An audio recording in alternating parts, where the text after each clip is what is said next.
You're listening to the Call Kent podcast, where Kent C. Dodds answers questions and gives insights to software engineers like you.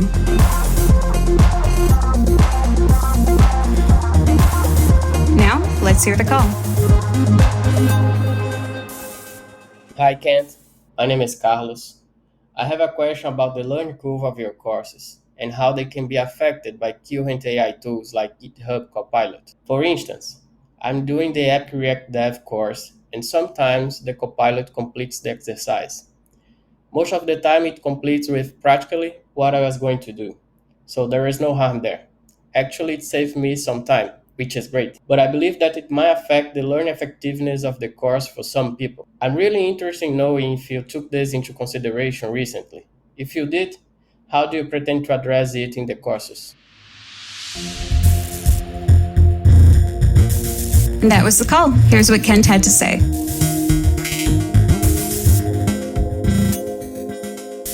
Hey there, Carlos. So this is a really interesting question that comes up pretty often. And what I've, because it's come up so often, I've actually noticed a trend that the only people who seem to be concerned about this are people who say that it didn't affect them, but they're worried it will affect others. So I have yet to hear from anybody that it's actually hindering their own learning experience. That's very anecdotal, of course, but that I just, it's an interesting observation that I've seen, that I've only heard from people who are not affected, that they're worried it will affect others. So I'm personally, I think that if something needs to be done, it is not to tell the developers to not use those tools, but rather to change the material to make it so that the learning can still happen. And I think actually in the case of my material where I'm being really hand-holdy anyway, the objective is really just to get people working in the code and experiencing the problem a little bit so that when they go through it, they can see where the solutions go and how the solutions work. So I don't think that AI is going to hinder that learning experience much.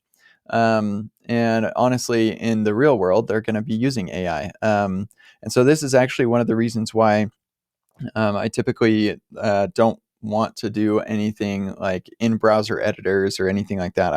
I want people to be using the same learning or their learning environment should be as close as possible to their work environment. And so that's why we have repos and stuff that they download and run in their own editor and everything. So if you've got AI assistants in those editors and in those environments, then I think you should use them, provided that you can use those things on the job. I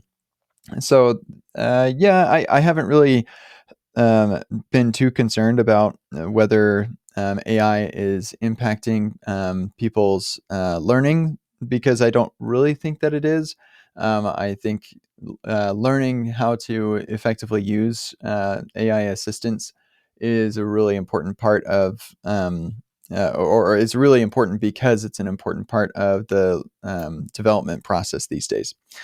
So I don't know. Like I'm going to keep my eye on this one because for sure it could just be we're turning people into just hit tab, just hit tab, just hit tab, like every time you have an autocomplete thing. But if that's the way the job's going to be, then maybe it could be that I need to make some adjustments to my material so that it's not so helpful, and so that there's less context for the AI to use. Try to really the objective being trying to simulate a real work environment that doesn't have another folder that has the solution in it and stuff like that. We'll have to see how that plays out. But I've always been really hand-holdy when it comes to working through these exercises, because the objective is mostly just to expose you to the problem and the solution, rather than try and trick you and or that sort of thing. I do want you to engage your brain so that you can remember stuff, but anyway, the objective really is to try and simulate a work environment so that you have a good place to practice and get feedback on your solution. But And I think that's still possible with these AI assistants. So the future is interesting, and we will tell, or time will tell, what the future holds for us in AI.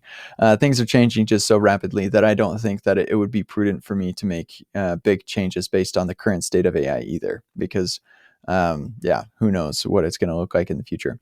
So far, again, I haven't heard from anybody who is affected by the learning experience. And just people who are concerned that people will be affected by the learning experience. So yeah, there's that. Hope that is helpful. Thanks for the question, Carlos. Have a nice day.